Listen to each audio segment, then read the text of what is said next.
Hello and a warm welcome back to our professional investor series, where today we're going to be looking at, can I do property investment with little money? Now the short answer is yes, but the longer answer is keep watching and I'll explain exactly why and how you can do this.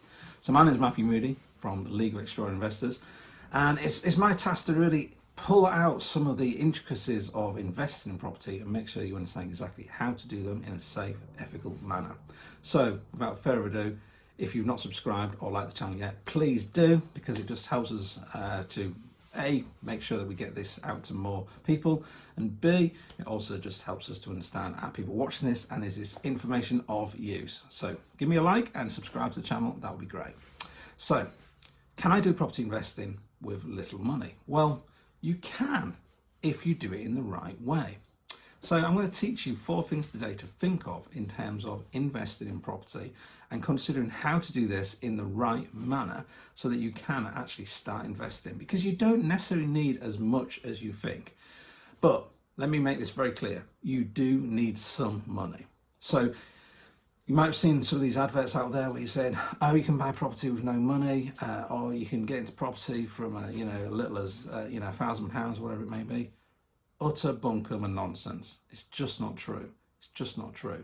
But I'm going to show you exactly how you could do that with some money, but you'll need a little bit more than that, I'm afraid. So let's kick off with the first of our 4 items we're going to be covering today. And this one is about hidden cash. Now, the first thing I always ask people when I start working with them from a client perspective is go away and complete what I call the hidden cash tracker to understand exactly what you already have access to that you've maybe forgotten about. And these are things such as pensions, savings, stocks and shares, even premium bonds, assets that you actually own. So this could be, say, a really great car, or maybe you live in a house that's got a lot of equity in. You might even have access to things such as paintings, really expensive, say, animals, collectibles, precious metals, all those types of things. Because then you're able to then put together exactly what you have access to at this moment in time. And also, don't forget this, what's in your attic? Because a lot of people have a lot of stuff stored up there they never use, or the garage, and you could easily get access to maybe £500, £1,000. And I would say every little £1,000 helps. It really, really does. So hidden cash is the first place to start.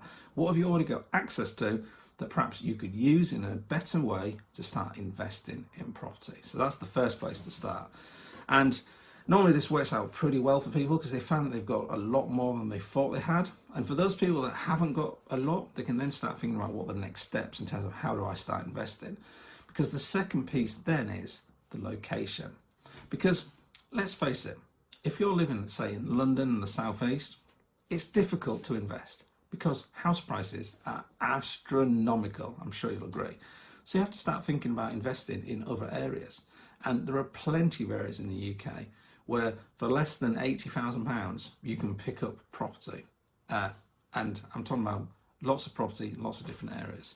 So I'm going to give you a quick list right now just to think about. Places such as Derby, Bradford, Blackpool, Stoke, Newcastle, all these kind of areas you can pick up property for 60, 70, £80,000.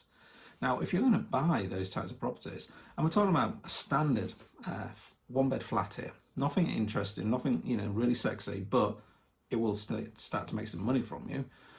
You're going to be needing anywhere from probably 14 to 18,000 pounds, give or take, 14 to 18,000 pounds to purchase one property.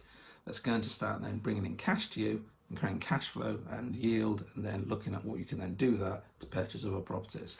So this is a slow burn strategy I'm talking about right now. This is not a quick strategy. I'm going to be talking about strategies on another call because this is the next piece as well, is you also have to determine your strategy.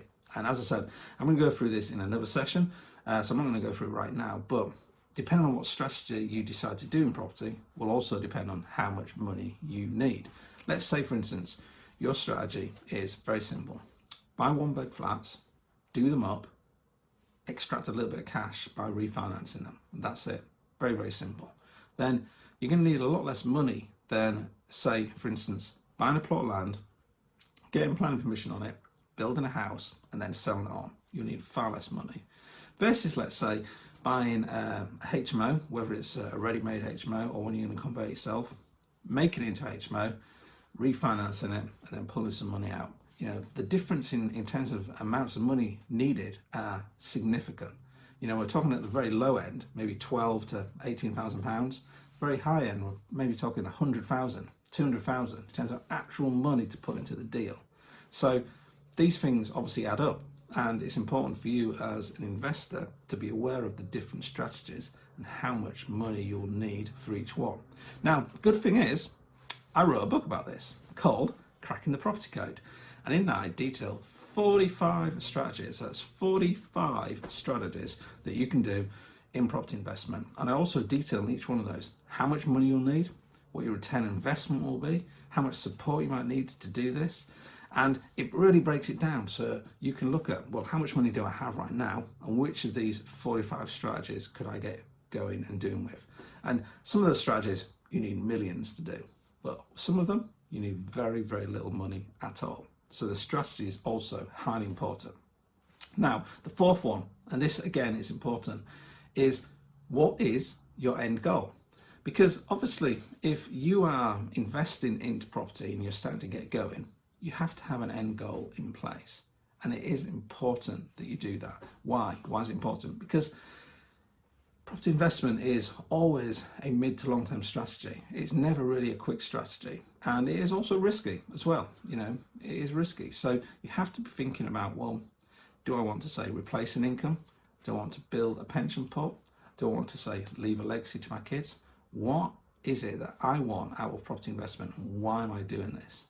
But hopefully what I've shown you through this short session is you can actually get started in property for very little money, you know, 12 to 18,000 pounds to get a bargain basement, little one bed flat, which you can then start renting out and, you know, making a couple £100 per month or whatever it may be. So if you've had some value today, you've enjoyed what I've said, please do subscribe and like the channel. Really, really appreciate it. This is Matthew Moody from the League of Extraordinary Investors, and I'll see you again very soon on another Professional Investor Series session. Thanks, and speak to you soon. Bye-bye.